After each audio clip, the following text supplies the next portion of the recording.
जय श्री हरि।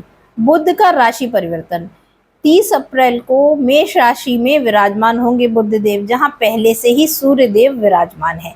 यानी अगर एक इंडिविजुअल की लाइफ पे इसका क्या अफेक्ट होगा, इस बात को समझना हो तो हम ऐसे देख सकते हैं कि बुध आपकी कम्युनिकेशन स्किल है, बुध आपका प्रेजेंटेशन है, बुध आपकी लॉजिकल रीजनिंग है। ये सारी चीज अलाइंड होगी, साथ होगी सूर्य देव के, जहाँ जो कि अपनी उच्चतम स्थिति यानी मेष में विराजमान है। तो बुध और सूर्य जो एक साथ अलाइंड होने वाले हैं कुछ समय के लिए, ये आपको किस तरह से बेनिफिशियल रह सकता है इसको समझ लें। और ये गोचर और भी इम्पोर्टेंट इसलिए हो जाएगा क्योंकि 10 मई के बाद मंगल देव भी मेष में ही विराजमान हो जाएंगे।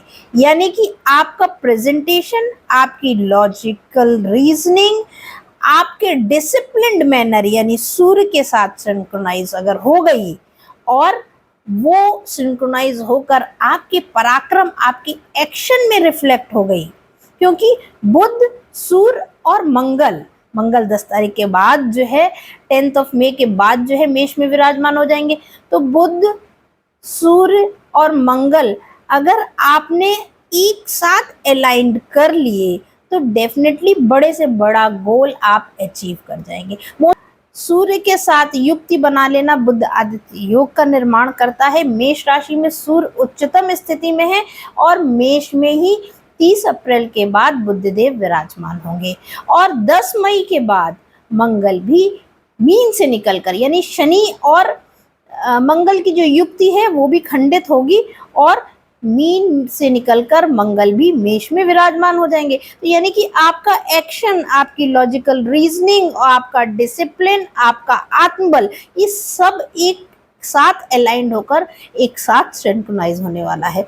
इस समय का भरपूर फायदा उठाइए। हालांकि 14 मई के बाद जो है सूर्यदेव मेष से निकलकर वृष में विराजमान हो जाएंगे, पर ये 10-15 दिन का समय आपको फोकस्ड होने का। आपके जो काम नहीं बन रहे आप उनको उठाइए, उन पर अपना थोड़ा समय दीजिए, क्योंकि आपका लाइन ऑफ एक्शन यानी मंगल, आपकी एनर्जी यानी कि सूर्य और आपकी लॉजिकल रीजनिंग, आपका प्रेजेंटेशन, आपका कम्युनिकेशन, ये सब एक साथ होगा।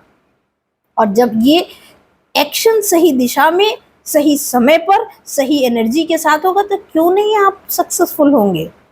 इसलिए कोई भी राशि हो, इन 15 दिनों के समय में आप इसका बेनिफिट लें।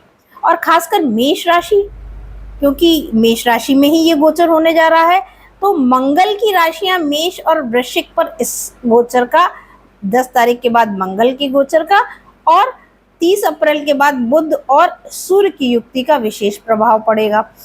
वहीं बुध की राशियां हैं मिथुन और कन्या, इन पर भी विशेष प्रभाव पड़ेगा और ये प्रभाव सकारात्मक होगा जिनकी कुंडली में बुध बहुत अच्छी पोजीशन पे है। अगर बुध अच्छी पोजीशन में नहीं है, आप कहीं ना कहीं कम्युनिकेशन लैकिंग में है, आप कम्युनिकेट नहीं कर पाते, अपनी बात को प्रेजेंट नहीं कर पाते, या लॉजिकल आप कहीं ना कहीं फेल होते हुए अपने आप को महसूस कर रहे हैं, तो डेफिनेटली बुध कमज़ोर है। अगर आप डिसिप्लिन नहीं हैं, आप कहीं ना कहीं एनर्जेटिक नहीं हैं, आप दूसरों से को प्रभावित करने में सक्षम नहीं है और अक्सर जो है डिमोरलाइज हो जाते हैं, तो डेफिनेटली सूर्य अच्छा नहीं है, तो कुछ इसके एडवर्स इफेक्ट आपको मिल सकते हैं। वहीं अगर मंगल, पराक्रम करने से डरते हैं आप, मेहनत करने से डरते हैं, तो मंगल भी कुछ कमज़ोर है। इन तीनों ग्रहों को इन 15 दिनों में हम अच्छा भी कर सकते हैं। जिनके बुध में कमज़ोरी है वो भगवान गणेश का ध्यान करना शुरू कर दें, पौधों को पानी देना शुरू कर दें, माँ तुलसी की आराधना शुरू कर दें। दूसरा, जिनका मंगल कमज़ोर है, ज़मीन से जुड़कर कार्य करने शुरू कर दें, कहीं ना कहीं ज़मीन पर बैठकर खाना खाना शुरू कर दें, माटी के बर्तन प्रयोग करना शुरू कर दें और हनुमान जी की उपासना शुरू कर दें। जिन लोगों का सूर्य कमज़ोर है, नियमित सूर्य को जल चढ़ाना शुरू कर दें। आप जल नहीं चढ़ा सकते तो कम से कम प्रणाम तो कर सकते हैं, जल्दी उठना शुरू कर दें, इससे बड़ी रेमेडी कोई नहीं है। जिन व्यक्तियों के सूर्य कमज़ोर हैं उनको एक हैबिट लाइफ में ले आए कि सवेरे जल्दी उठने लगे, जल्दी उठकर सूर्य नमस्कार करके हनुमान चालीसा का पाठ अगर सूर्यदेव के सामने आपने कर लिया तो आपकी एनर्जी जो है वो डिसिप्लिन्ड मैनर के साथ सिंक्रोनाइज होगी।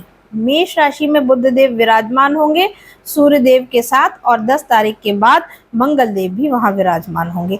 इस समय का उपयोग करें, लाभ उठाएं।